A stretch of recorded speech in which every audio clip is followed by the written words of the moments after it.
घर पर है नहीं कोई।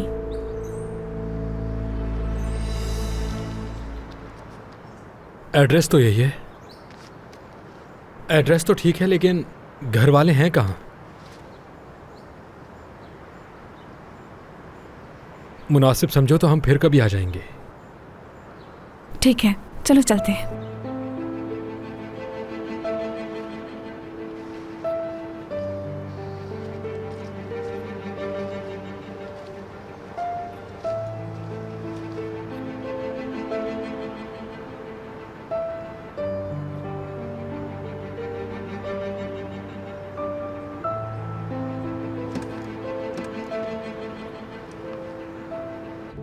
सबा, बेटा मुझे तुम्हारी अम्मी के बारे में जान के वाकई बहुत अफसोस हुआ है।